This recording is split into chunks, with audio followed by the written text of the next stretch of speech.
Bill Maher, that smug comedian who shares his out-of-touch old man takes on HBO, used to be somewhat well-liked and respected. He was that edgy guy on Comedy Central who smoked a lot of pot, criticized the government, was staunchly atheist and anti-religion, which he used as an excuse to demonize Muslims, but you get the point. This man was at one point or another cool. And to this day, he's retained many of those beliefs. Whether it be refusing to not smoke weed when he has Steve-O on his podcast because Steve-O is sober, or once again using his hatred of religion to shield his hatred of Arabs, he's still very edgy, if you want to call it that. What he has lost, however, is his appeal to the youth. Maybe we should give communism another try, and maybe we should get rid of capitalism and the border patrol, and let's tear down statues of Lincoln and get rid of the police.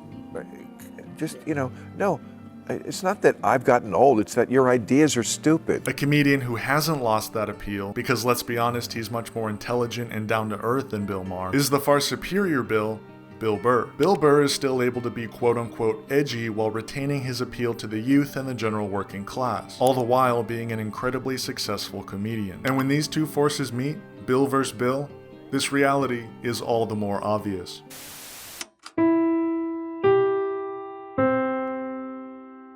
Today's broadcast is brought to you by viewers like you. Become a member today and unlock exclusive content at patreon.com/NorthstarRadio. Bill Maher is an interesting character, and by that I mean he's not interesting at all. However, he is unique in just how idiotic and completely out of touch he can be. He started his TV run in 1993 on Comedy Central, hosting a show called Politically Incorrect. Ladies and gentlemen, the star of Politically Incorrect, Bill Maher!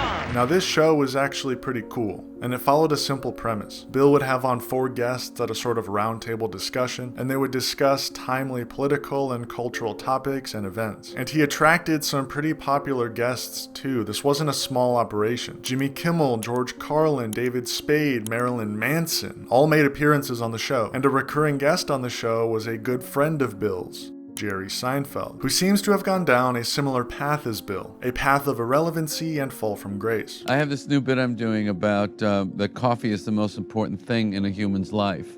That when you get to your last thought before you move on to the next world, whatever it is, it will not be about your relationships or your accomplishments.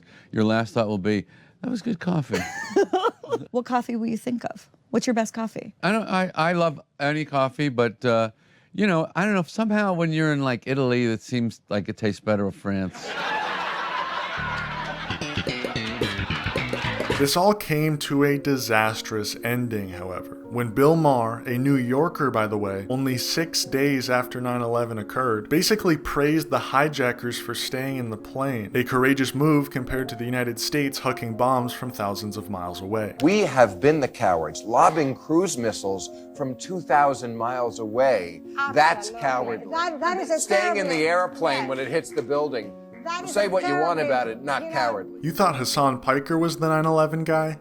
Bill Maher pioneered that shit. He was basically blacklisted from television for a year or two until landing a gig on HBO, writing and producing his own brand new show. I'm not sure if the backlash or the 2-year break just sort of broke his brain, because for the next 20 years hosting his HBO show, he's just gotten more and more out of touch and lost a lot of the respect and relevancy he once had on Comedy Central and then ABC, to the point where nowadays people just know him as this smug, arrogant old guy on TV. Talk about like old man get off my lawn. Bill Maher, never mind like all the people he sequestered with him. Like I would be surprised if Bill Maher knows anybody. Goes to public, has kids that go to public school.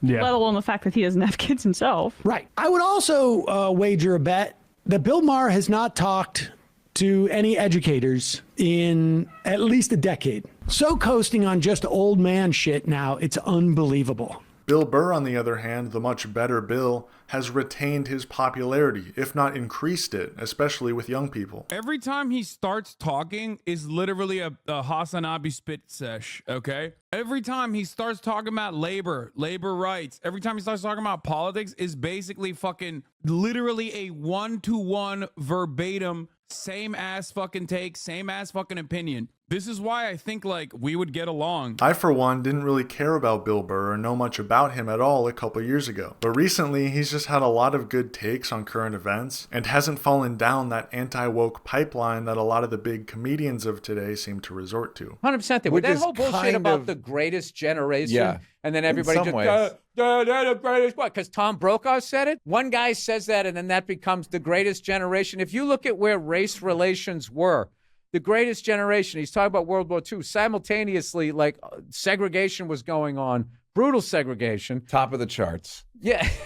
There was a lot of things that were going on back then that weren't great. A lot of things that are coming back. Like you just saw in Arkansas, they made it okay for a 13-year-old to go work in a factory. Yeah. And you know what they're going to do? They're going to fire their parents that are full-time with benefits, and then you got to compete with your own kid. If you don't know, Bill Burr is from Boston, or at least the Boston area. And his whole shtick is basically being this grumpy Irishman who complains about everything, always having something to say about the most minute aspects of society. And Bill Maher sort of has a similar style. But when Maher does it, he's just complaining like a grumpy old man. When Burr does it, it's actually coming from a place of intelligence, a place of wisdom. So when you put these two characters in a room, you can really tell who's the better comedian. So Bill Burr recently made an appearance on Bill Maher's podcast, and I want to specifically look at one segment where they discuss Israel-Palestine and the ongoing student protests at American universities. And I also want to look at a more recent Bill Maher appearance on The View, where he also spoke openly about his opinion on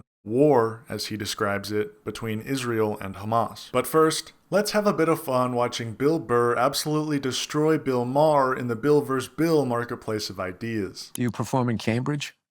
Cambridge. That's where Harvard is. For a guy like you, I know that. That's got to be the Taj Mahal. I love that I bugged hate you. Harvard. Are you kidding? Have you heard what's going on college campuses these days? I don't watch the news. You don't realize that college campuses erupted with the kids demonstrating for Hamas?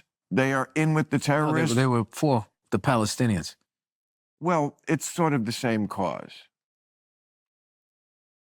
That drawn-out silence is just the best way to combat Bill Maher. Like, I don't know if Bill Burr did that on purpose or if he just didn't know what to say, but honestly, I don't care. Because saying it's more or less the same cause, I mean, that's insane. That's like saying in 1968, these kids are protesting for the Viet Cong. No, they're not. They're protesting for the end of the war. And he's not even completely incorrect. Because Hamas is fighting for the same cause that these student protesters are fighting for, but the student protesters are not protesting for Hamas. Both of these groups are fighting for Palestinians. I gotta take my shirt off. I'm hot as hell. I had to take my shirt off. I was getting really hot. Bandwagon. I'm on the bandwagon. Nah, I've been on the bandwagon for 10 years, okay? Get off. Get off my ass. Demonstrating for Hamas? They are in with the terrorists? They were for the Palestinians. Well, it's sort of the same cause. Why, are you? I'm on the side of the kids. Bill Burr is so smart for having a nothing opinion. Like, I know he cares about Palestinians, but in this moment, he just trusts the student protesters. Because throughout history, if you're smart, you're gonna side with the youth. Even if you don't understand their cause per se, or know exactly what they're doing, you should side with the youth. People that were against the anti-war protests in the 60s are obviously now, in hindsight, seen as incorrect. People that were pro-segregation are obviously now on the wrong side of history. I do personally worry for when I'm in this position, like when I'm old. I worry I'm not gonna trust the youth. Like, my brain's gonna be so broken that I don't understand their cause, and I'm just gonna look like an idiot. I really hope that doesn't happen. Whether it be like having relationships with robots or whatever, I probably won't understand it. So in case I don't understand their cause, I'm gonna look back at this moment. Casey of the future, no matter how little you understand the cause that the youth are fighting for, please, for the love of God, trust them. You do not want to be like Bill Maher. Why, are you? I'm on the side of the kids. Yeah, that's easy to say. You know, no one wants to see kids dead, This is a war. That was very brave of you to say that. This is a war. No, I'm the one who's actually brave on this. Pat yourself on the back. It's easy to say I'm for the kids. Who's not for the kids? Well, it comes down to real hard-nosed decisions. Like a country. Stop talking like you're a general. A country got attacked. Bill Maher's over here wholeheartedly thinking he's brave for having the mainstream opinion about Palestine. This is the thing about these TV personalities. They go on their little show, complain about what the youth of today are discussing, and then they go, oh, we can't say this anymore. They won't let us say this. We're gonna get canceled if we say this. All the while, they're literally having that discussion on their live television program, with absolutely no criticism except for the very small group of powerless young people. Who's not for the kids? Well, it comes down to real hard-nosed decisions. Like a country. Stop talking like you're a general. A country got attacked. Israel got attacked. I'm not saying that they didn't have a right to go back. I'm just sitting there going like, how do I look at what... We're the only country in the world that they get attacked, and then as soon as they counterattack, it's like, well, we got to stop this shit now. Don't attack them. There's a very simple solution to all this problem in the Middle East. Stop attacking Israel. Hey, you Stop just solved attacking it. Israel. You just I did. solved it. I actually There did. you go. That's fantastic. This is such a hilarious illustration of how dumb Bill Maher is, but how smart he thinks he is. He is correct in saying it's a simple solution. The solution being, end the apartheid. But to him, it's simple in a different way. To him, Palestine just needs to stop attacking Israel. What a profound piece of information. It just shows how little he knows about the conflict at hand. Israel has been attacking Palestine for over 100 years. Yet when Palestine attacks Israel, it's not seen as self-defense, because the apartheid is the norm. The apartheid has been so normalized that any attack on Israel is seen as aggression, while any attack on Palestine is seen as self-defense. Well, let me ask you a question. How is war still legal? With all this shit that's been canceled. Legal. Why is that still fucking legal? Would you like a real answer to that? Because for something to be illegal, you have to have the capacity to enforce it. And you can't enforce against war, or else you have to go to war with the country that's going to war. And we don't want to go to war with Russia over Ukraine. What would be the sense of making it illegal? Oh, that's really going to stop Putin. No. To stop people from going to war, you have to also put You can't sit down and talk it out. Why can't Putin do a podcast with the head guy? Like, you just solved the Middle East on a podcast. Why can't they solve what they're doing on a podcast? This is why this is not your thing. Make some hard-nosed decisions. It's not your thing. It's what you... It is my thing. It isn't your thing. This is not your thing. You're like that guy that has a fantasy football team and thinks he's a fucking GM. No. Is Bill Maher really that dumb? He can't tell that Bill Burr is just messing with him and just playing dumb? The only reason politics is his thing is because he's too stupid to know that he doesn't know anything. While Bill Burr is smart enough to know he doesn't know anything, and that's why he doesn't speak on it. And even then, Bill Burr probably knows a lot more than Bill Maher. Like, why am I fucking listening to you like you've done something? What have you done in Washington? Nothing. No, I would never go to Washington. It's beneath you. Bill Burr is just playing this guy like a fiddle. I mean, look at him. He doesn't even know what's going on. Okay, so more recently, Bill Maher made an appearance on The View, where he was promoting his book, What This Comedian Said Will Shock You. Bill Maher just can't seem to give up that I'm wild shtick. Like that damn girl at the Target with the chips on her head. I can't take you anywhere, Bill. You're gonna say some wild shit that every mainstream talking head definitely doesn't agree with you on. Your opinions are definitely completely out of the norm of someone at your age and wealth. Please welcome Bill Maher.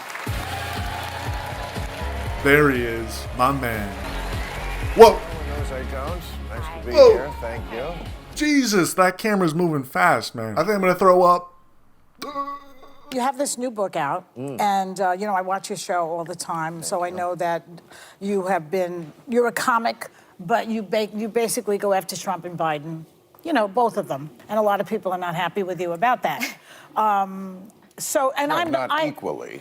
Well, not equally, because you know that Trump is more dangerous. Of course. Do people get upset at him for this? I haven't really seen him criticize Biden, except for maybe being old and promoting a woke agenda. The only people getting upset at Maher for his criticism of Biden are like the same liberals that get upset if you don't stand for the Pledge of Allegiance or some shit. And there's only like 10 of those people. I don't think anyone actually believes Bill Maher has any power in swaying public opinion. I'm nervous about saying anything against Biden Biden because I feel, not that I have so much power, and you have some more than I do, obviously, but... Oh, I don't know about that. Never mind. At least Bill doesn't believe he has any of that power. My bond with my audience is you're not going to like everything I say, but you know I'm saying what I really think is true. Right. That's... Right. Yeah, okay. And look...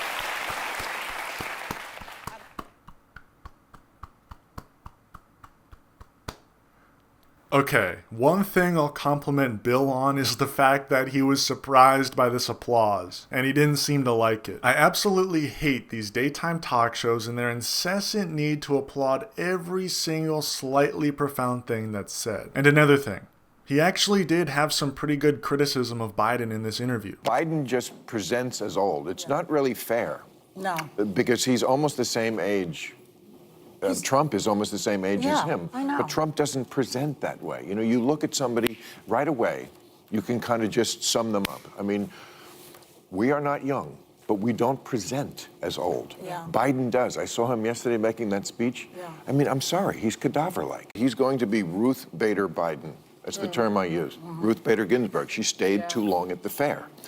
I remember Obama had her over to the White House, like in 2013, to hint, hey, spend more time with the grandkids. That would not be a good idea, Ruth. And she didn't take the hint, and she was not in good health, and she stayed too long, and she ruined her legacy and got the Supreme Court now to be a pretty right-wing organization. That's why Bill Maher is so strange. 1 second, he'll have this actually pretty good criticism of the establishment, and then 2 seconds later, he has this absolutely brain-dead take that absolutely invalidates everything he's said before. I mean, a conservative once said to me, what you guys in the liberal side of it don't get about Donald Trump is we don't like him either.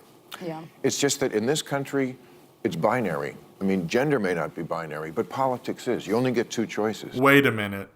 Bill Maher said there's more than two genders? No. He's gone woke. And the stuff that they are afraid of, they see Donald Trump as a bulwark against, and that stuff is a lot closer to the home.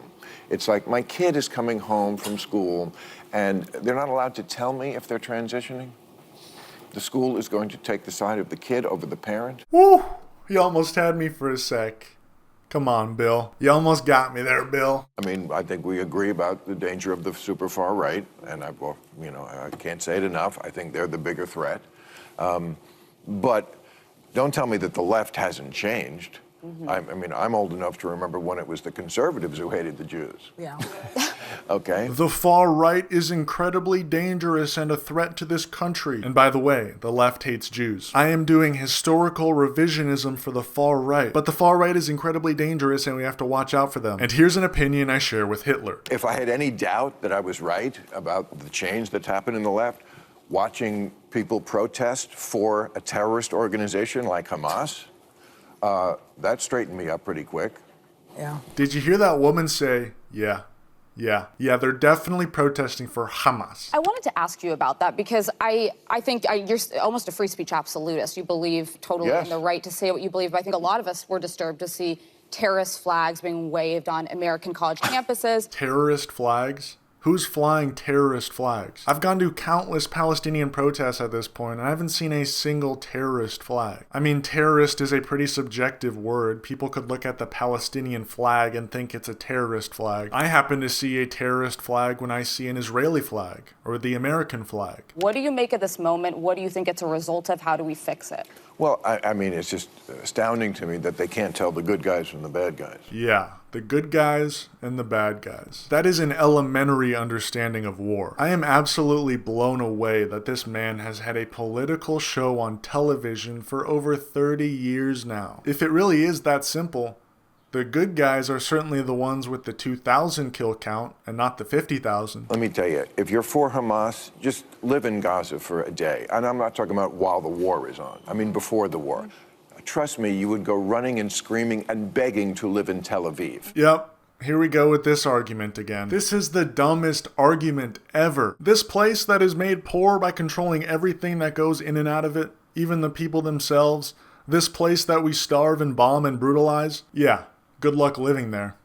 Checkmate, socialist. Are you at all concerned about the innocent civilians that have been collectively punished and murdered, largely children and women? And are you at all concerned about the fact that the International Criminal Court just today issued a subpoena for Bibi Netanyahu? Well, that's ridiculous, but it's a war. Why? It's a war.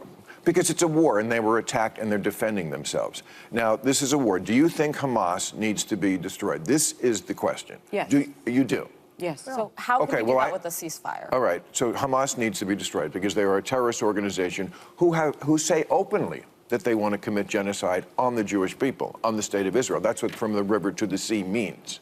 Okay? And they say it very openly. They said, we did this attack. They've attacked Israel 5 times. They've started 5 wars since they were given that land back. They could have chosen to turn that place into any place they wanted to, and they took a lot of money that they took from the international community, and they spent it on bombs and guns and building tunnels. Bill Maher goes from criticizing the far right to then openly arguing and running defense for the slaughter and destruction of an entire people. Why? Because they started 5 wars. The wars where they were defending themselves from Israeli aggression. Yeah, they started those wars. How does this man call himself a liberal and then agree with everything Ben Shapiro says? It's because liberals are on the right. So if they need to be destroyed, how do we do that? It's a war. I don't know how to do that, and you don't know how to do that. I assume the Israeli Of course, everybody is, but that's what happens in a war. Here's a way to stop that. Stop attacking Israel.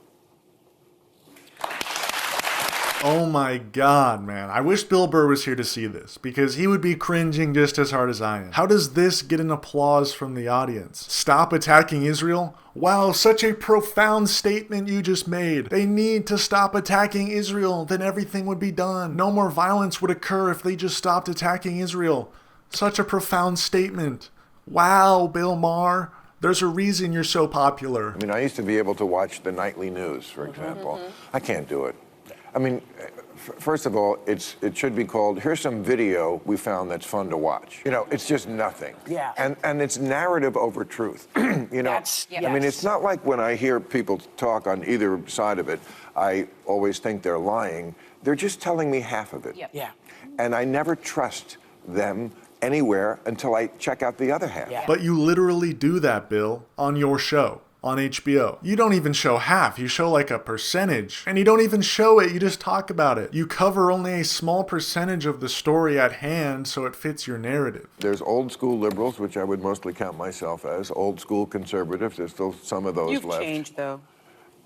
Wait, what are the other 2? Go ahead. What are the other 2? Well, that's what I was trying to find out in this book. I don't think I have. No, Bill, I don't think you have changed my opinion on anything we disagree on because you haven't had a single constructive analysis on anything ever. Bill versus Bill has been decided.